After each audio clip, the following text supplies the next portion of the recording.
तस्वीरों के पीछे छिपे हुए दर्द को शब्दों के जरिए बता पाना बहुत मुश्किल है। तमाम दावों, तमाम घोषणाओं और तमाम तैयारियों के बाद भी मजदूरों का पैदल जत्था थम नहीं रहा है। औरैया हादसे के बाद यूपी सरकार ने सख्ती दिखाई तो दिल्ली यूपी बॉर्डर पर मजदूरों का जमावड़ा लग गया। यूपी के सहारनपुर में रोके जाने पर मजदूरों का गुस्सा फूट पड़ा। पुलिस ने बहुत ही मुश्किल से उन लोगों को समझाया, जबकि जबलपुर में सैकड़ों किलोमीटर से आते लाचार मजदूर दिखे जो तेलंगाना से बीवी बच्चों और सामान के साथ यूपी जा रहे थे। राजकोट में ट्रेन कैंसिल होने की अफवाह फैली तो मजदूरों के सब्र का बांध टूट गया। ये अलग अलग हिस्सों की तस्वीरें, लेकिन सभी का दर्द एक जैसा। सब अपने घर जाना चाहते हैं, लेकिन बेबसी, लाचारी, मजबूरी बार बार हर जगह हर पल उनके आड़े आ रही है। राजकोट, दिल्ली, सहारनपुर, जबलपुर, मुंबई और चेन्नई की ये तस्वीरें आपके सामने हैं।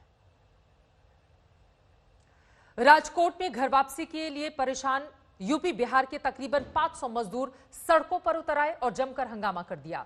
इन्हें आज विशेष ट्रेन से भेजने का वादा किया गया था, पूरा नहीं हुआ तो मजदूर भड़क उठे। गुस्से में मजदूरों ने पत्थरबाजी शुरू कर दी और सड़क पर खड़ी गाड़ियों को भी नुकसान पहुंचाया। बिना तंत्र की मदद के जा सकता है कोई, तो फिर तंत्र का सहयोग करने के अलावा विकल्प है कोई?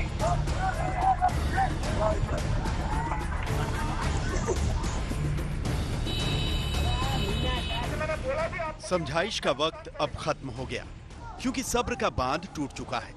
कोरे वादों और कागजी बयानों की हकीकत समझ चुके मजदूर अब घर वापसी के लिए कुछ भी कर गुजरने को तैयार हैं।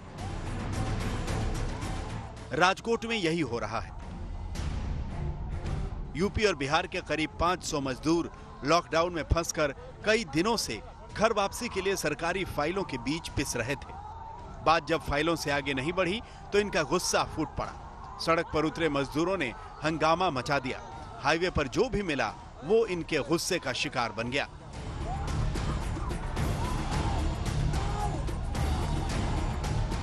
मजदूरों ने गाड़ियों पर तो पथराव किया ही, सामने पहुंची पुलिस और कवरेज के लिए पहुंची मीडिया भी निशाने पर आ गई। दरअसल ये मजदूर राजकोट से करीब 20 किलोमीटर दूर शापर वेरावल इंडस्ट्रियल जोन में काम करते हैं। लॉकडाउन में कामकाज बंद होने से मजदूरों के सामने रोजी रोटी की मुश्किल खड़ी हो गई। लंबे इंतजार के बाद घर वापसी के लिए राजकोट से ट्रेन का इंतजाम किया गया। आज इन मजदूरों को सफर पर निकलना था, लेकिन राज्य सरकारों की आपसी तालमेल की कमी के चलते ट्रेन रवाना नहीं हो पाई। इसी पर मजदूर भड़क गए। बात बिगड़ती देख पुलिस भी मौके पर पहुंच गई। गनीमत ये रही कि पुलिसिया तेवर दिखाने की बजाय अफसरों ने नरमी से काम लिया और मजदूरों को समझाने की कोशिश की। लेकिन अब अगर किसी ने ये हरकत की पूरे शापर विस्तार में, तो ये बात मेरा वर्ड ले लेना कि मैं फिर उसको किसी भी हालत में अपने वतन ना जाए और जेल में जाए, इस तरह की श्योरिटी करूंगा। मामले का फिलहाल कोई हल नहीं निकल पाया है। मजदूर हर हाल में घर वापसी की मांग पर अड़े हैं, लेकिन बात दो सरकारों के बीच की है, इसीलिए पुलिस अपने स्तर पर कोई फैसला नहीं ले पा रही। गुजरात, यूपी और बिहार के बड़े अफसरों के बीच ट्रेन की राह के रोड़े हटाने की बातचीत जारी है। गोपी घांगर के साथ आज तक ब्यूरो। कई हफ्तों से सड़कों पर पैदल चलकर घर पहुंचने की कोशिश में जुटे मजदूरों के सब्र का बांध अब टूटने लगा है। जगह जगह फंसे मजदूर उग्र होने लगे हैं, लेकिन इनकी बेबसी समझकर मामले में नरमी से पेश आने के बजाय पुलिस इन पर लाठियां चला रही है।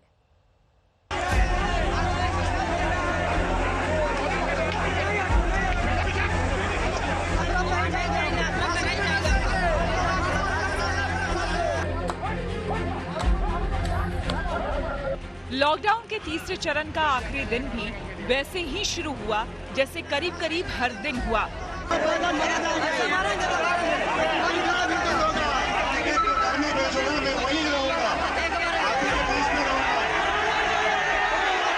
सड़कों पर मजदूरों की भीड़, हंगामा, घर वापसी की मांग और अफरा तफरी। हम लोग कैदी के माफी गए, सोशल डिस्टेंसिंग, भूखमरी पैदा किया, लॉकडाउन करके इतने गरीब को मार दिया। सहारनपुर में सुबह से यही आलम था। बिहार के सैकड़ों कामगारों ने शहर को सिर पर उठा लिया।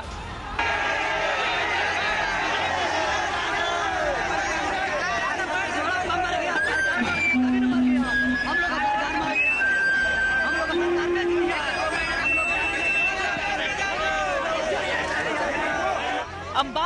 पर जमा हुए इन लोगों के गुस्से के आगे पुलिस के तेवर भी काफूर हो गए।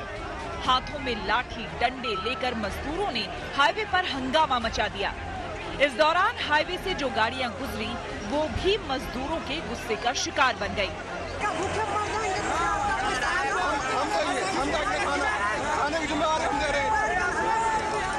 बेघर और बेरोजगार हो चुके ये मजदूर वैसे तो हर बात से खफा हैं, लेकिन इनकी सबसे ज्यादा नाराजगी बिहार की नीतीश सरकार को लेकर है।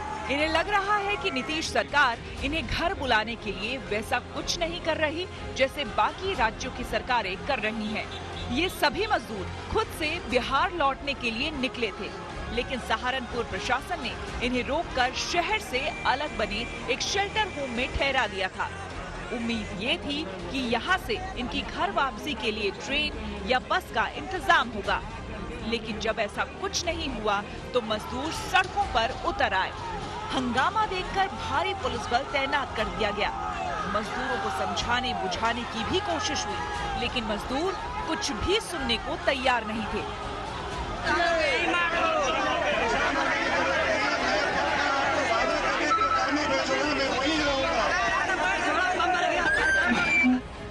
मध्य प्रदेश के रीवा में यूपी बॉर्डर पर भी भारी हंगामा मचा। हालात ये हो गए कि जिन मजदूरों की पहले ही दुर्दशा हो चुकी है, उन्हें पुलिस ने दौड़ा दौड़ा कर पीटा। यूपी और बिहार जा रहे मजदूरों को यूपी एमपी बॉर्डर पर ही रोक दिया गया। इन्हें खाना पीना देने और सफर का इंतजाम करने का वादा किया गया था, लेकिन 1-2 दिन में दोनों वादों की हवा निकल गई तो मजदूर सड़कों पर उतर आए। ट्रकों और वाहनों को रोककर सड़क पर जाम लगा दिया। इस पर पुलिस ने भी अपना असली चेहरा दिखाने में देर नहीं लगाई और ताबड़तोड़ लाठियां बरसानी शुरू कर दी।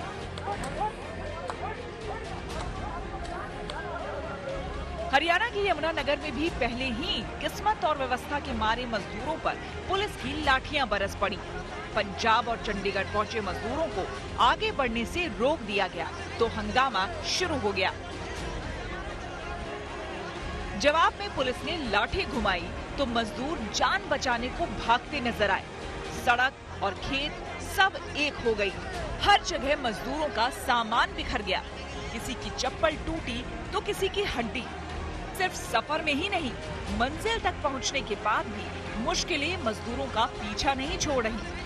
बिहार के मुजफ्फरपुर में क्वारंटीन सेंटर में रखे गए मजदूरों को शिकायत है कि उन्हें भरपेट भी नहीं मिल रहा और सेंटर में साफ सफाई, सुरक्षा जैसी बुनियादी इंतजाम भी नहीं है। नतीजतन यहाँ भी मजदूरों को आवाज उठानी पड़ी। जनता को प्रशासन सेवा करते हैं, जनता को मार के देखो क्या हाल कर दिया है। आजकल बताइए अब कैसे हम लोग रहते, कैसे जिएंगे। बहुत साइकिल में जा रहे थे, खाने 1400-1500 किलोमीटर चल करके पैदल चल रहे थे। सहारनपुर से अनिल भारद्वाज, रीवा से विजय कुमार विश्वकर्मा और यमुनानगर से आशीष शर्मा के साथ आज तक ब्यूरो। राजस्थान उत्तर प्रदेश की सीमा पर कड़ी निगरानी है। ट्रकों पर बैठकर मजदूरों को जाने की इजाजत नहीं है। हमारे संवाददाता आशुतोष मिश्रा ने बॉर्डर के हालात का जायजा लिया। देर से ही सही, लेकिन मजदूरों की बदहाली देखते हुए सरकार जागी है और अब राजस्थान में मुख्यमंत्री ने आदेश दिए हैं कि कहीं पर मजदूर अगर चलता हुआ पाया गया तो जिम्मेदारी तय की जाएगी। और शायद इसीलिए जितने भी जिलों की सीमाएं हैं वहां पर आज बंदोबस्त कुछ ऐसा दिखाई पड़ रहा है। हम जहां खड़े हैं ये भरतपुर और दौसा के बीच की सीमा है। एक तो परिवहन निगम की ओर से एक बस खड़ी की गई है, इसलिए कि अगर कोई मजदूर आसपास है, वहां से निकल रहा है तो उसे आगे तक छोड़ा जाए। दूसरा, पुलिस का बंदोबस्त भी लगाया गया है, पहरा घना कर दिया गया है। आसपास ऐसे जो ट्रक आते हैं, ट्रॉलर्स आते हैं, उनकी भी तलाशी हो रही है टेम्पो में कि कहीं उनमें बैठकर गलत तरीके से तो नहीं जा रहे, क्योंकि सोशल डिस्टेंसिंग का पालन भी करवाना है।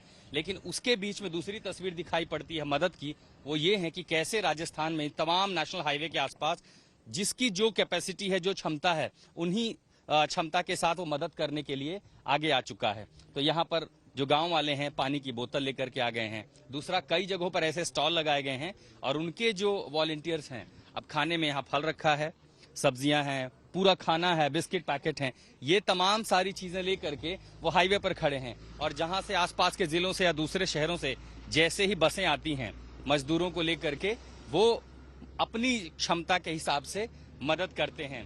ये भी एक तस्वीर देखने वाली है कि जब सरकार फेल हो गई तो जो इंसान है, आम इंसान है, वही मदद के लिए आ गया। आखिर हम ये भरतपुर नगरी है, भगवान श्री कृष्ण की नगरी है। यहाँ भगवान श्री कृष्ण ने कीड़ा की, यहाँ भगवान श्री कृष्ण का जन्म हुआ। कोरोना मुर्दाबाद, पहले हम कहेंगे कोरोना मुर्दाबाद। हम कोरोना को हरा के छोड़ेंगे। उधर प्रवासी मजदूरों के पलायन और बेबसी पर राजनीति भी जबरदस्त हो रही है। कल राहुल गांधी ने तंज किया कि सरकार साहूकार की तरह व्यवहार ना करे, तो आज वित्त मंत्री निर्मला सीतारमण का जवाब आया। कांग्रेस अपनी सरकारों से ज्यादा ट्रेन की मांग करने के लिए आखिर क्यों नहीं कहती? किसानों के जेब में, मजदूरों के जेब में, जो हमारे माइग्रेंट वर्कर चल रहे हैं, उनके जेब में एकदम पैसे डालने की जरूरत है। और मैं आज भी विनती करता हूं, सरकार से विनती करता हूं कि आप कर्ज जरूर दीजिए, मगर भारत माता को अपने बच्चों के लिए साहूकार का काम नहीं करना चाहिए। भारत माता को अपने बच्चों को एकदम पैसा देना चाहिए, क्योंकि आज उनको पैसे की जरूरत है। जो माइग्रेंट सड़क पे चल रहा है उसे कर्ज की जरूरत नहीं है, उसे जेब में पैसे की जरूरत है।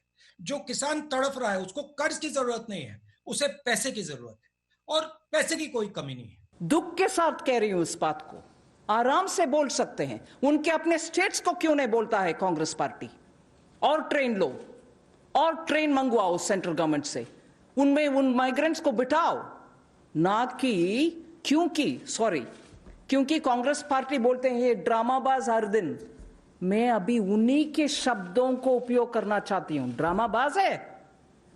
कल जो हुआ माइग्रेंट को उनके रास्ते पे चलते हुए बगल में बैठ करके बातचीत करने का, वो समय है क्या? वो ड्रामाबाज नहीं है क्या? मैं ऑपोजिशन पार्टी को हाथ जोड़ करके विनम्रता से कहना चाह रही हूं, माइग्रेंट्स का विषय में हम सब साथ होकर के काम करना है। उधर पैरामिलिट्री फोर्स में कोरोना के मामले तेजी से फैलते जा रहे हैं। अब तक कई जवान कोरोना को मात देकर वहीं घर भी लौट रहे हैं। अकेले सीआरपीएफ के मयूर विहार में स्थित 31 बटालियन में 137 जवान कोरोना की चपेट में आ गए थे, लेकिन अच्छी खबर यह है कि इनमें से 101 स्वस्थ होकर घर लौट आए हैं। हमारे संवाददाता जितेंद्र बहादुर ने इनसे बातचीत की। पैरामिलिट्री फोर्स के कोरोना वॉरियर्स जो कि कोरोना की वजह से संक्रमित हो गए थे, अब उतनी ही तेजी से ठीक होकर के अपने अपने बैरक में वापस लौट रहे हैं। मयूर विहार फेज 3 में स्थित 31 बटालियन जो कि सीआरपीएफ की है, यहाँ पर सबसे ज्यादा कोरोना पॉजिटिव केस पाए गए थे। इनकी जब टेस्टिंग हुई तो ये सारे लोग एसिम्प्टोमेटिक थे, यानी कि किसी भी इनके अंदर संक्रमण के लक्षण दिखाई नहीं पड़ रहे थे। अब इन लोगों के कोरोना निगेटिव टेस्ट आए हैं और सभी लोग अपने काम पर वापस आ चुके हैं। इनको 1 सप्ताह के लिए अभी क्वारंटीन रखा जाएगा, यानी कि ये लोग अलग अलग जगहों पर रखेंगे। उसके बाद ही ये लोग अपने काम पर यानी ड्यूटी पर लौटेंगे। लेकिन ये राहत की खबर है, 101 जवान जो इस बटालियन से कोरोना संक्रमित हुए थे, वो सारे अब अपने घरों के लिए यानी कि सीआरपीएफ की इस बटालियन में वापस लौट चुके हैं। हमारे साथ सीओ बातचीत करने के लिए मौजूद हैं। सर, कितने लोग थे और किस तरीके से यह संक्रमण फैला था? जानकारी ये भी है कि बहुत सारे ऐसे लोग हैं जिनको कि सिम्टम नहीं थे, उसके बावजूद भी संक्रमित हो गए। काफ़ी लोग ऐसे थे जिनको सिम्टम्स नहीं थे। इमीडिएटली हमने, जैसे पहला केस हमारे यहाँ पॉजिटिव निकल के आया, हमने सभी लोगों का टेस्ट करवाना इंश्योर किया, और जब टेस्ट के रिजल्ट्स आए तो काफ़ी लोग 100 से ऊपर की संख्या में लोग हमारे पॉजिटिव पाए गए। इमीडिएटली हमने उन सभी को डिस्ट्रिक्ट एडमिनिस्ट्रेशन और हमारे हायर अथॉरिटीज़ के डायरेक्शन के अनुसार जो क्वारंटीन केयर सेंटर है वहाँ पर उनको रेफ़र किया गया, वहाँ उनका ट्रीटमेंट हुआ इन सभी का।